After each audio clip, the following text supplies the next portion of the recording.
Did you know that every year over 1.2 million high school students drop out in the US? That works out to one student every 26 seconds. Is it because the subjects being taught are completely irrelevant? Let's find out what high school students really should be learning. Welcome to Alux.com, the place where future billionaires come to get inspired. If you're not subscribed yet, you're missing out. Number 1. How to think independently. Perhaps it's not a life skill you think of right away, or you might assume it comes with age, but thinking independently is something that can be taught. In high school, it's often safer for students to go with the flow, or not rock the boat, or offer their opinion. Students are often afraid to speak their mind for fear of retribution, ridicule, or being outcast. So, what can be taught in high schools to empower students to think independently and have a confidence to give their opinion? Pupils could be encouraged to read more. Books with all sorts of genres and themes that are discussed with no right or wrong answer. Think of it more like a school book club than a set textbook that needs to be interpreted in a specific way. Pose problems to students and have them play devil's advocates. The more real-life exposure they get, the more they'll begin to think independently. Number 2. How to work well with money and budget. In our video, 15 Best Books to Teach Kids About Money, we gave you a list of 15 excellent reads for children, ranging from a toddler to young adult, and we highly recommend you watch this video because it's not a subject currently taught in school, and it should be. So many young people leave high school and don't have a clue on the basics of money, how to budget, how to save, how to spend it wisely. It's all very well and good getting a part-time job and making money, but if that money is just being spent on crap with no real thought process behind the purchase, well, that's a problem. Another important lesson to teach high school students is delayed gratification, which triggers a sense of pride when the item is eventually purchased. And we have more videos with invaluable lessons for all ages, so be sure to subscribe by clicking right here. Number 3. How to handle conflict. When you hear the word conflict, how does it make you feel? Anxious? Afraid? Like sticking your head in the sand and hoping the problem just fades away? It's going to be tough going through life with all of these feelings when it comes to conflict, because it's one of the things that we'll encounter often, so the sooner we can deal with it properly, the better. First lesson is to learn to speak to the person you have a conflict with. Speaking about the conflict to others just paints you in a bad light. Clark University suggests accepting the conflict, then handle the situation calmly, because if you get it all agitated and uppity, it's just going to affect the resolution process. Be sure to focus on the actual event or problem and leave people's personalities out of the drama, and even if you agree to disagree, look ahead and know you did the right thing and can move forward. Students need to practice different scenarios to get used to dealing with conflict. Number 4. How to be mindful and grateful.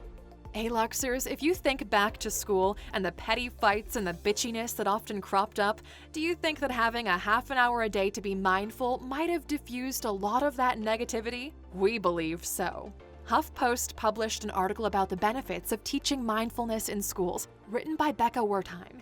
She introduced mindfulness to her students, and she said the following: rather than being quick to judge or assume, they became better listeners. They listened more attentively to me, they listened to their peers, they listened to themselves.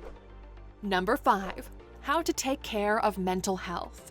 Sadly, this is an area that is severely neglected, and yet so many people struggle with their mental health. The World Health Organization estimates that more than 300 million people worldwide struggle with depression. Bipolar disorder affects around 45 million people, and schizophrenia around 20 million. Even if a student doesn't ever struggle with any of these mental health problems, they will no doubt know someone who does, and they'll need to know how to interact with them and handle the situation in the best way they can. Number 6. How to look after your RA, write a will, life insurance, car insurance, etc. Aluxers, do you have a will in place? Sure, maybe you don't own much, but getting a will in place is not something you only need to do when you become a parent, own a house, or are a multimillionaire. You know, to stop your greedy, twice-removed auntie, the one who speaks while eating and spits food out at the same time, from getting her paws on your millions. Teaching high school students the importance of a will is something that can easily be taught in schools. Teaching them about saving for their retirement, how to choose for a great medical aid, how to insure their personal belongings, the difference between car insurance and household insurance and life insurance. The younger you take out life insurance, the greater the payout will be one day when you eventually do kick the bucket. The younger we teach these life lessons, the easier adulthood will be, and wiser and healthier decisions can be made with good background knowledge. Number 7. An introduction to politics. Along with that, an understanding of why we choose the political parties we do. Politics is not that difficult to understand, but because it's not taught, a love for politics only comes later in life. Often, high school students will go along with whatever their parents have voted for with no real knowledge as to why, if they even vote at all when they're of age. People tend to shy away from talking about politics. Mark Twain once said, "Never discuss politics or religion in polite company." And the reason people have taken that to heart is that they try to avoid conflict. But there is nothing wrong with having a good, healthy discussion about both. It doesn't need to be confrontational or turn into a shouting match. It can be an open, safe place to discuss different perspectives and gain a better understanding of political parties. Number 8. Basic DIY, sewing, cooking, baking, car maintenance. Hey Luxers, you can't keep running to your mommy to sew on a button, cook you a chicken pie, hang a shelf, or top up your car's oil. You need to do that yourself. Schools should definitely offer a how to adult like an adult subject, where students are taught how to hang a shelf, sew on a button, bake a cake, change a tire, you get the point. These are things that will make our lives easier when we're older. But forget what we said about the chicken pie. If you're lucky enough to have a mother who makes you chicken pie, enjoy it. Number 9. How to write a decent CV and ace a job interview. In short, how to sell yourself. Leaving high school and suddenly being left on your own is quite a scary place to be for students. It would benefit students enormously if they were able to write a decent CV. So no hearts or stars or pictures of your dog, no scented or colored paper, no word art, and do not use an unprofessional email address like babyshoes15@hotmail.com.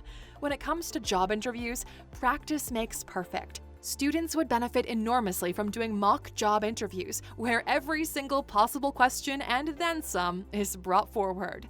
By the time your high school student gets to a real interview, they'll feel confident in the ability to do well in that interview, and they need to be reminded that job interviews are a lot like first dates. Good impressions matter. It can get awkward, and the outcome might be unpredictable. Number 10. How to defend yourself, vocally and physically.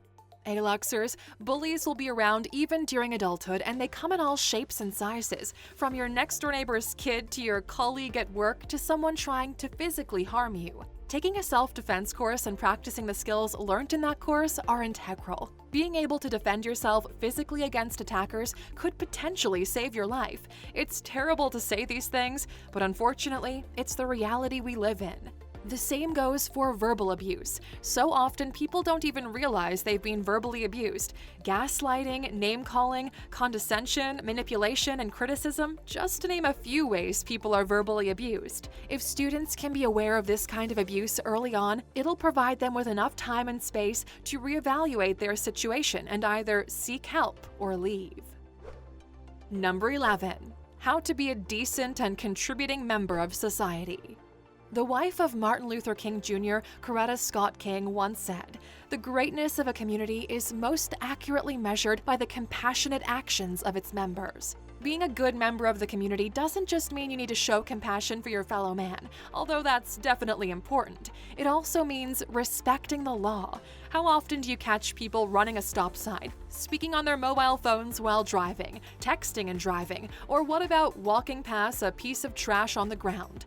All of these actions are not for the greater good of the community. Students will learn that positive actions within a community will open up doors they never imagined. Number 12. How to manage inter- and intrapersonal relationships.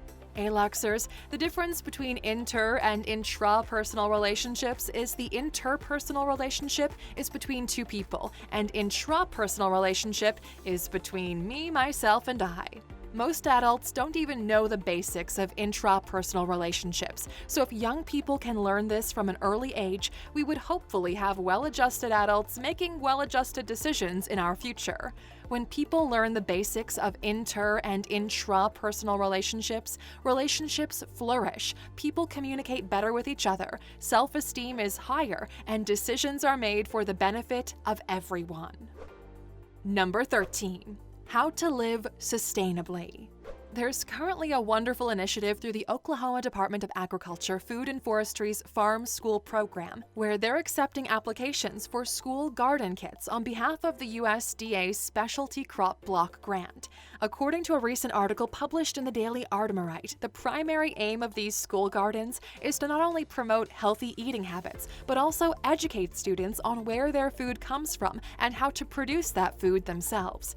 Wouldn't it be incredible if all schools had this? Let's add to that how to save water, how to conserve energy. What about aqua or hydroponics, solar, recycling, buying fair trade products, and so on? These life lessons are invaluable. And Aluxers, if you need a good reason to stay in school, we've got that coming up. Number 14. Have a basic understanding of interest, bonds, and buying a home. Nothing screams, "I'm finally an adult," like buying your first home. Reactions range from sheer excitement to sheer terror when you realize you must pay for it for the next 20 years. The whole process can be daunting and intimidating, and there's a shit ton of paperwork to sign. High school learners would be much savvier if they were taught the basics of buying a property versus renting a property. We highly recommend you watch our video of ours, which explains this really well. And finally, the hardest lesson to learn, number 15, how to find happiness. Humans are funny. We think when I graduate from high school, I'll be happy. When I get a car, I'll be happy. When I get a job, I'll be happy. When I get married, I'll be happy. When I travel, I'll be happy. But what about the here and now? Can you be happy in this exact moment? Do you think that by continually pursuing happiness, you're actually robbing yourself of joy right now in the moment? Aluxers, if we could teach high schoolers this invaluable lesson, it would be the most important subject at school. And with that, Aluxers, we're curious. What do you think high school students should be learning? We love to hear your thoughts on this topic in the comments below.